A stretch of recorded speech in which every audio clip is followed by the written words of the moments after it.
Sometimes, one simple decision on a lonely road can change your entire life.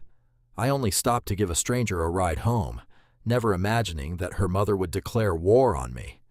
This is a story about love, power, and the price of freedom. Stay until the end, because the ending changed not only my life, but the lives of everyone involved.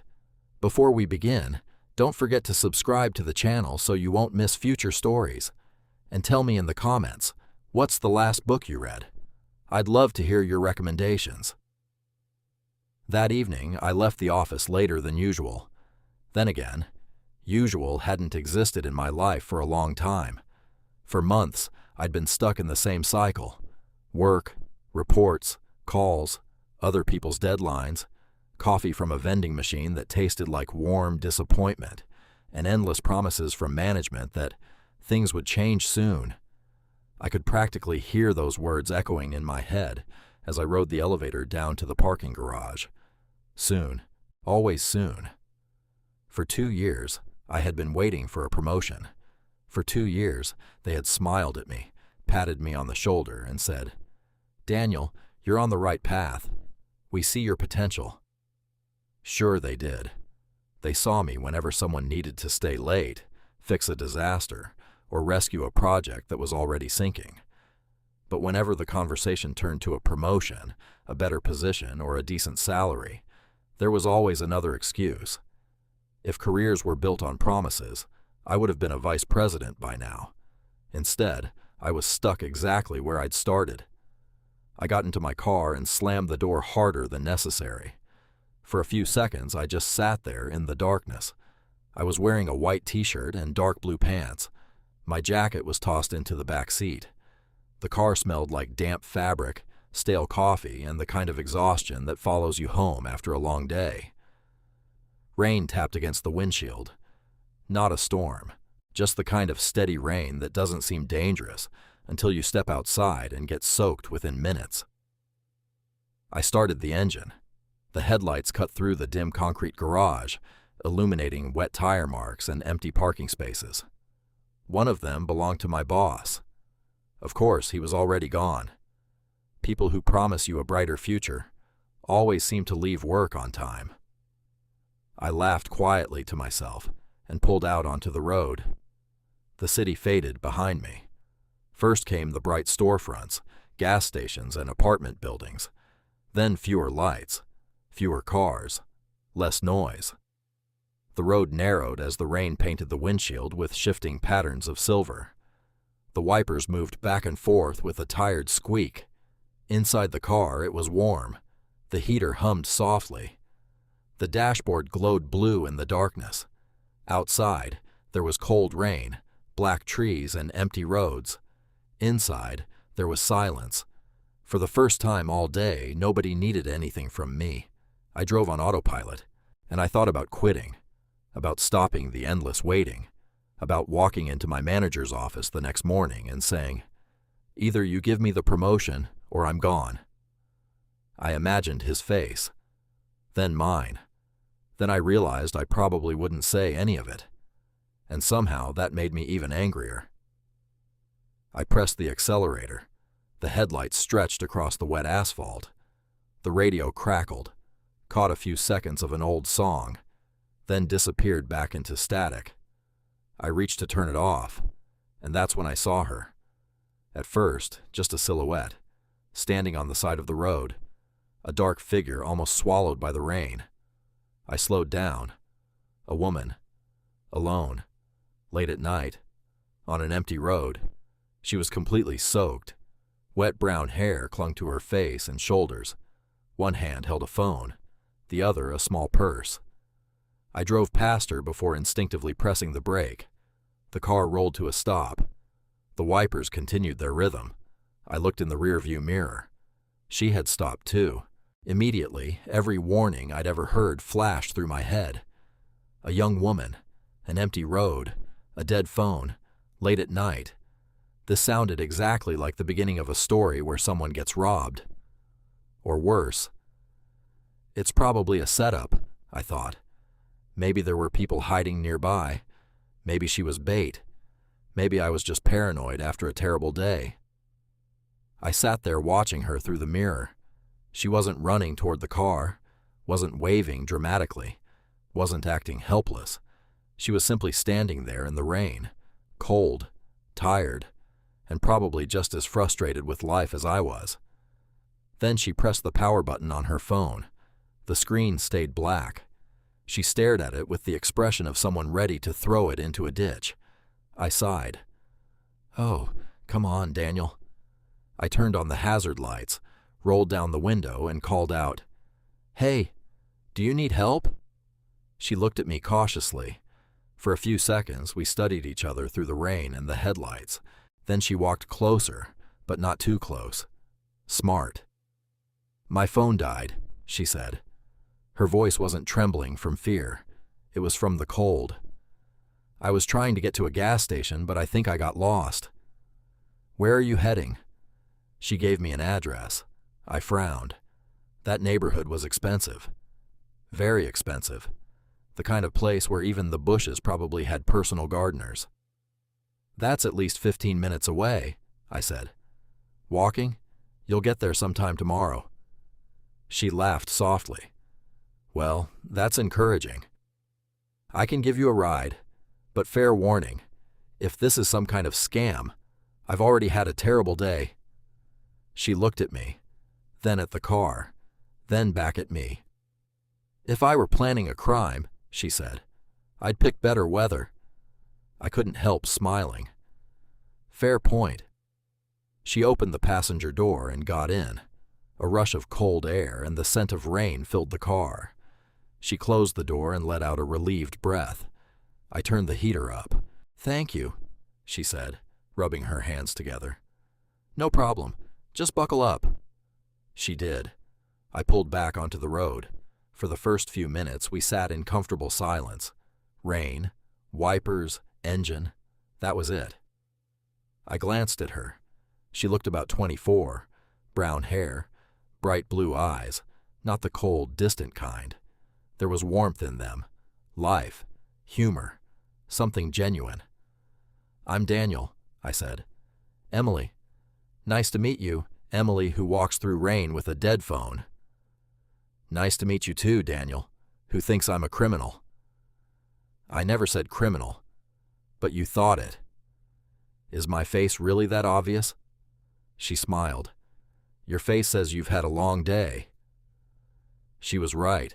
We started talking, and somehow it felt effortless, about music, about bad coffee, about work, about annoying people, about life. Emily was funny, not in the rehearsed way some people are.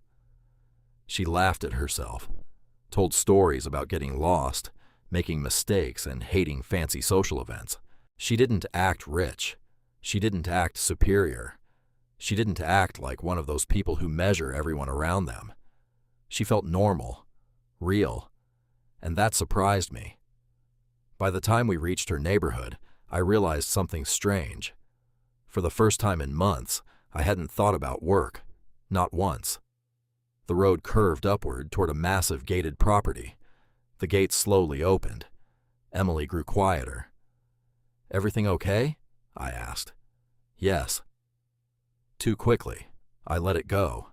I drove up the long driveway and stopped in front of an enormous mansion. Warm golden light spilled from the windows. Rain glistened across the stone steps. "This is home?" I asked. Emily nodded. "Yeah." "Not bad." She rolled her eyes. "Don't start." I didn't say anything. "But you thought it." I laughed. The gates closed behind us. Emily unbuckled her seatbelt. "Thank you, Daniel." "Anytime." She hesitated, then smiled. "Maybe I can buy you coffee sometime. Real coffee. Not vending machine coffee." I looked at her and realized I wanted to see her again. Not because she was beautiful, though she was, but because talking to her felt easy. And easy was rare. "Deal," I said. She stepped out into the rain and walked toward the front door. I should have left. Instead, I stayed. Maybe I wanted to make sure she got inside safely. Maybe I just wasn't ready for the night to end. Emily pressed the doorbell. A few seconds later, the front door opened. A woman appeared, around 50 years old, brown hair touched with gray, sharp blue eyes, elegant even at this hour. She wore a light-colored shirt, a brown blazer, and matching trousers. I recognized her immediately. Victoria Brooks, the owner of the company where I worked, the woman whose signature determined careers, the woman who ultimately controlled my future. She looked at Emily first, then at me, and everything changed. She smiled, but only with her mouth. Her eyes turned cold, ice cold. For a moment, she simply stared at me, as if she wasn't seeing an employee standing beside her daughter, as if she was seeing a problem, a dangerous one. Emily glanced back at me and said, "Mom, this is Daniel. He gave me a ride home." I sat frozen behind the wheel. Rain tapped softly against the windshield. And in that moment, I knew one thing. My night had just become far more complicated, because Victoria Brooks was looking at me like I never should have been there. I barely slept that night. Every time I closed my eyes, I saw Victoria Brooks standing in the doorway of that mansion. The smile, the cold eyes, the way she looked at me as if I had accidentally stepped into a place where I didn't belong. The next morning, I arrived at work earlier than usual. The company tower rose above the city like it always did. Glass, steel, polished marble, expensive artwork in the lobby, employees rushing around with coffee cups and forced confidence. Normally, all that luxury felt motivating. That morning, it felt oppressive, like a reminder that I was just another replaceable piece inside someone else's empire. Around 10 o'clock, my phone rang. It was the executive assistant. "Mr. Harper, senior management would like to see you upstairs." I froze. This was it. After 2 years of waiting, after endless promises, after all the delays and excuses. For the first time in months, I actually smiled. Maybe my savings account, the little emergency fund I'd been building for years, wouldn't be necessary after all. Maybe the promotion had finally come. The elevator climbed toward the top floor. The higher it went, the more convinced I became that my life was about to change. But the second I stepped into the office, I knew something was wrong. The man sitting behind the desk wasn't my boss. He wasn't even a department director. He was one of Victoria Brooks' closest executives. He didn't offer me a seat, didn't congratulate me, didn't smile.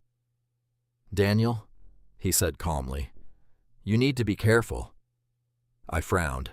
About what? Certain relationships can have consequences. A cold feeling settled in my stomach. "I'm not sure I understand." "Yes, you do." He looked directly into my eyes. "Stop seeing Emily Brooks." For several seconds, the room was completely silent. I honestly thought I'd misheard him. "Excuse me?" "You heard me." I stared at him.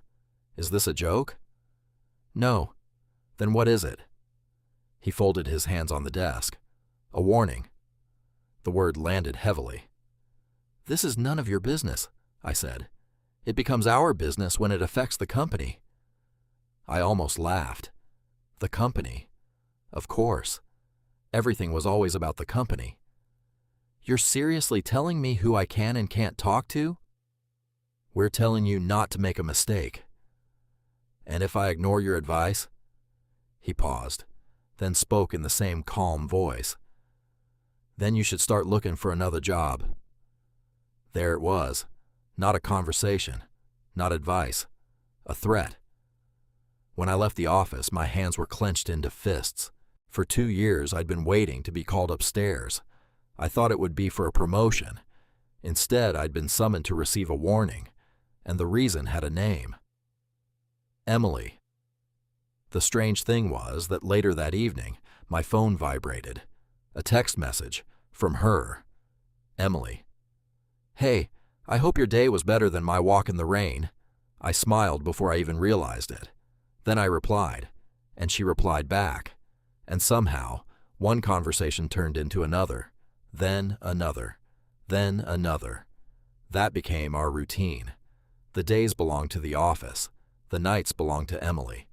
We talked about everything: movies, childhood memories, work, dreams, music, the future.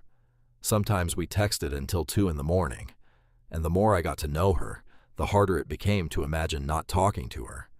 But alongside that growing connection came another feeling, a strange one, a sticky, uncomfortable feeling, like someone was watching. At work, conversations stopped when I walked into rooms. People exchanged glances. A few times I caught employees staring at me before quickly looking away. One evening, I noticed a black car parked across from my apartment building. The next day, I saw what looked like the same car near the office. Maybe it was a coincidence. Maybe it wasn't. A week later, Emily finally told me the truth. Her mother had already chosen a future husband for her, the son of a powerful businessman. Good family, good connections, good money, a perfect arrangement. Love wasn't part of the equation. As far as Victoria Brooks was concerned, feelings didn't matter. Emily's happiness didn't matter. What she wanted was irrelevant. Victoria had already decided, and that was supposed to be the end of the discussion. The night Emily told me this, I sat in my apartment staring at the city lights outside my window. The more she talked about her mother, the clearer it became. Victoria Brooks wasn't trying to protect her daughter. She was trying to control her. Then my phone vibrated. A new message from Emily. I opened it and felt something cold settle deep inside me. The message contained only one sentence. "Mom just said she'll destroy you if I don't stop talking to you." After that message, I realized one thing. Victoria Brooks wasn't bluffing. She wasn't the kind of person who made threats for dramatic effect. She didn't raise her voice. She didn't scream. She didn't slam doors. People like Victoria didn't fight that way. They fought quietly, through influence, through connections, through other people, through fear. Emily and I kept seeing each other anyway. At first, it was just texts, then phone calls, then secret meetings in small cafes across town where nobody knew us. She would show up in a simple jacket, with her hair tied back carelessly, looking less like the daughter of one of the most powerful women in the city, and more like a normal young woman trying to breathe. Every time I saw her, I understood something I had never noticed before. You can have money, status, luxury, and still not be free. And I think that was exactly what made Victoria furious. The first real problem hit on a Monday morning.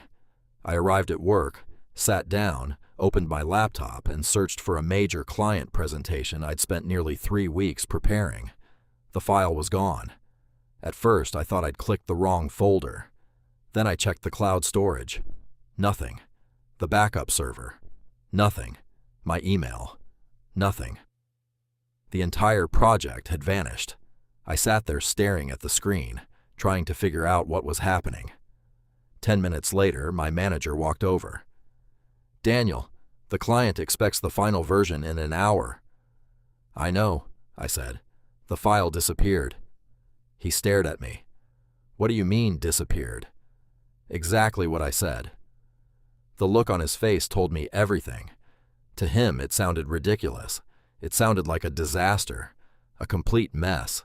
I spent the next hour trying to recover anything I could. I called IT. I searched old drafts. I checked access logs. The harder I worked, the calmer everyone else seemed. And somehow that made things worse. People were already acting like they'd decided I was guilty.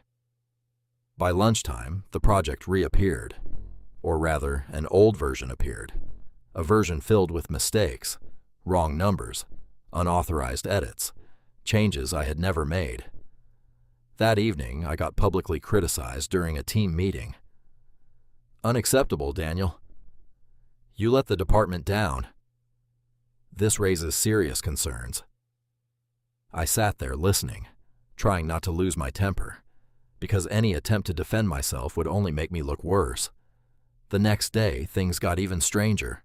A budget report contained major errors. My name appeared in the edit history. The problem? I had never opened the file. A day later, a client complained that I'd sent incomplete information. I hadn't sent anything.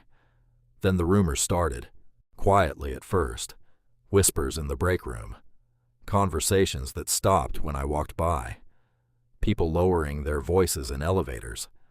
And then one word appeared: gold digger. I heard it outside a conference room. 2 coworkers were talking, not quietly enough. "Did you hear about Harper?"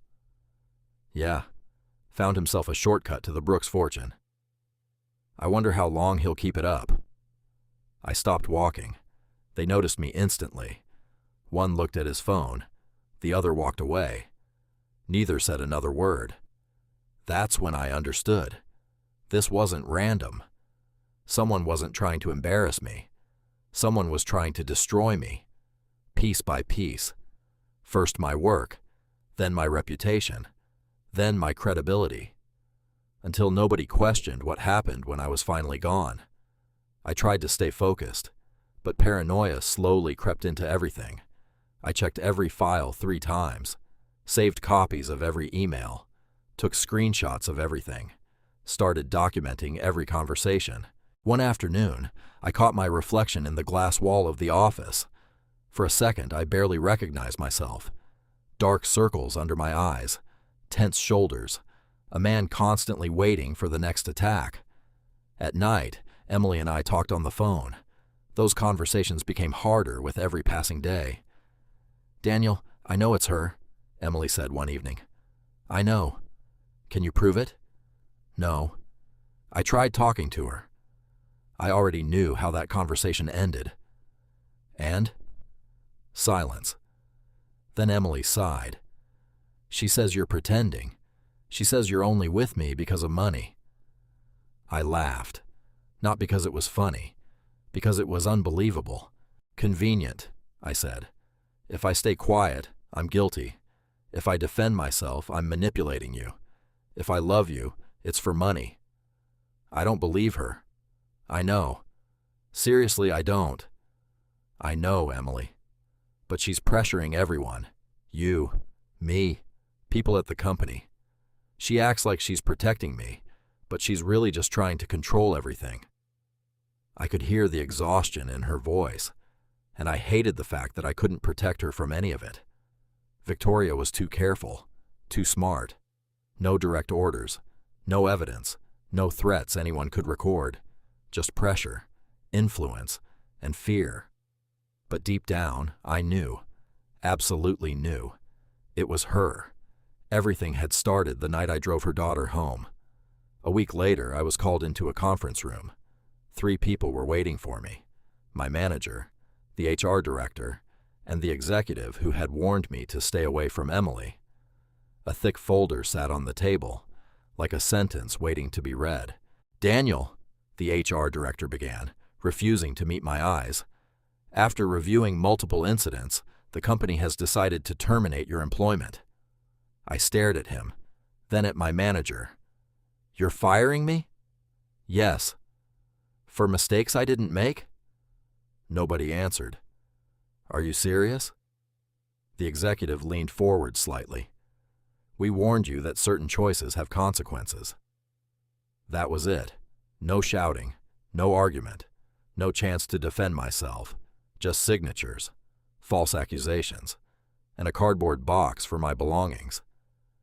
They escorted me out through the main lobby, not through a side exit, through the front, past reception, past my coworkers, past people I'd worked with for years.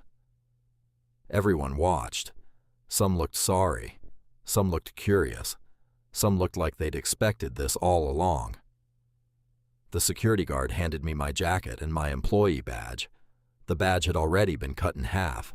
I stepped outside carrying a box of my things. It wasn't raining, but somehow I still felt soaked.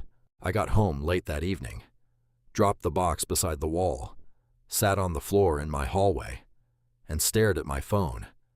I wanted to call Emily, but I didn't know what to say. That I'd been fired, that her mother had won the first round, that an ordinary man could be erased in a matter of days if the wrong powerful person decided he didn't belong. Then my phone rang. "Emily," I answered immediately. "Daniel." She was crying. Not quietly, not trying to hide it. The kind of crying that comes after you've spent too long pretending you're okay. "What happened?" She took a shaky breath. "Mom said—" A pause, a door closing somewhere in the background, as if she was hiding from someone. "Mom said that if I don't leave you by the end of the week—" Her voice broke. Then she finally whispered the rest. "She'll cut me out of the inheritance." I didn't say anything, because at that moment, I understood something terrifying. Victoria Brooks wasn't pressuring us anymore. She had declared war. Losing my job should have been the end of everything. Instead, it became the beginning of something neither of us expected. The morning after that phone call, Emily did something I never thought she'd do. She stood up to her mother. Really stood up to her. Not with tears, not with silence. She looked Victoria Brooks in the eye and told her she was done letting someone else make every decision in her life. Victoria didn't argue. She simply smiled. The same cold, controlled smile I'd seen the night I first met her. Then she said 5 words. "Don't expect another $1." By the afternoon, Emily's bank cards had stopped working. Her accounts were frozen. Her access to the family trust was gone. Even her car had been reported back to the company that leased it. Victoria was certain of one thing. Her daughter would come crawling home within days. She underestimated Emily. That evening, Emily arrived at my apartment, carrying only one suitcase. No designer luggage, no expensive clothes, no jewelry, just one worn travel bag and a quiet smile. "I guess I'm homeless now," she said, trying to laugh. I wrapped my arms around her. "No," I whispered. "You're home." A week later, we rented the cheapest apartment we could find. It sat above an old bakery on the edge of town. The wallpaper was peeling. The kitchen cabinets didn't quite close. The pipes rattled every time someone upstairs turned on the water. Our furniture came from thrift stores and online listings. The living room held more cardboard boxes than actual furniture. The mattress lay directly on the floor for the first 2 weeks. And somehow, I'd never felt richer. Sometimes I'd wake up early, look around that tiny apartment, and experience the strangest feeling of déjà vu. It reminded me of my college years, back when every dollar mattered, back when dinner was instant noodles and cheap coffee, back when I believed life would eventually become easier. Emily adapted faster than I did. She learned how to cook simple meals. She laughed every time we accidentally burned dinner. She insisted that grocery shopping together was somehow romantic. One evening, I apologized. "I'm sorry, this is all I can give you." She looked genuinely confused. "What do you mean?" I glanced around the apartment. The tiny kitchen, the old furniture, the broken washing machine. She walked over, took my hand, and smiled. "Daniel, do you know what I don't miss?" "What?" "The parties." I frowned. The endless luxury parties, the expensive dresses, the fake smiles, the people pretending to like each other because their parents owned companies. She looked around our little apartment. "I traded all of that for this." She squeezed my hand. "And I'd do it again." Our chances of making this work felt 50-50. Neither of us had any illusions. I was unemployed. She had walked away from everything she'd ever known. Every month was a question mark. Every bill mattered, but every evening belonged to us. We cooked together, watched old movies on a secondhand television, shared one blanket because the apartment was always cold. Sometimes the power flickered. Sometimes the neighbors argued through the walls. Sometimes we laughed so hard over absolutely nothing that our stomachs hurt. For the first time in years, I wasn't pretending to be someone else. Neither was Emily. Meanwhile, Victoria waited. 1 week, then another, then another. She expected Emily to come home, to apologize, to admit she'd made a mistake. But she never did. 2 months passed. Emily found a part-time job at a small bookstore. I picked up freelance work wherever I could. Life wasn't easy, but it was ours. One evening, Emily looked at me over dinner and smiled. "I think Mom finally understands." "What?" "That I'm not coming back." I wanted to believe she was right. I really did. But people like Victoria Brooks don't accept defeat. They simply change strategies. The final blow came 3 days later. It was just after lunch. Emily had gone to work.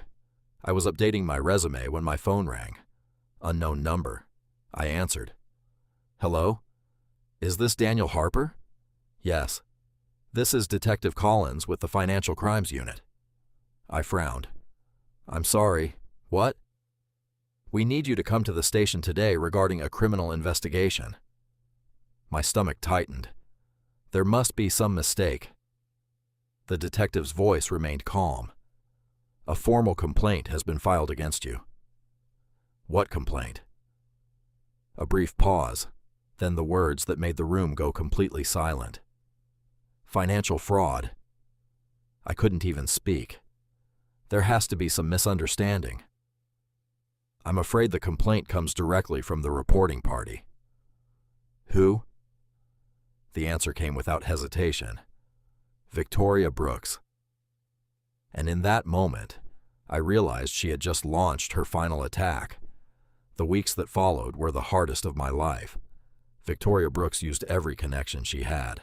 Lawyers, executives, private investigators, people who owed her favors. It felt as if she had decided that if she couldn't separate Emily and me, she would simply erase me. I spent hours sitting in interview rooms, answering the same questions over and over. Looking back, it was almost funny. The accusations were so absurd that, under different circumstances, they would have been hilarious. A complete joke. The only problem was that my future depended on them. Fortunately, facts don't care about power. The investigators dug deeper. Emails didn't match. Financial records contradicted the complaint. Digital logs revealed that documents had been altered after I had lost access to the company's systems. Little by little, the entire story began to fall apart. Not mine, Victoria's. The investigation uncovered evidence that false documents had been created to frame me.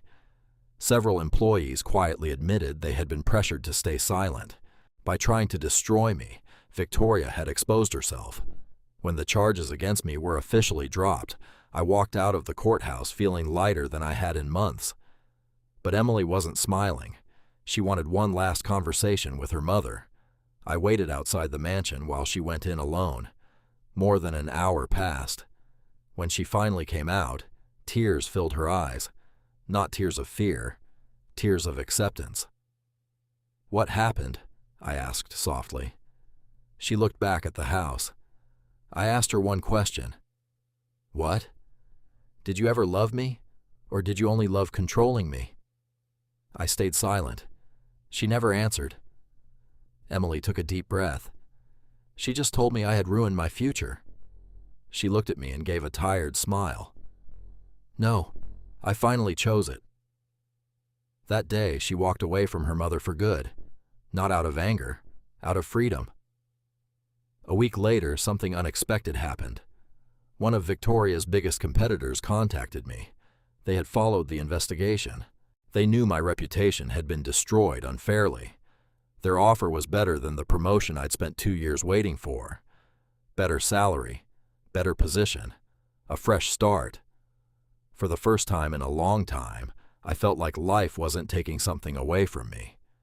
It was giving something back.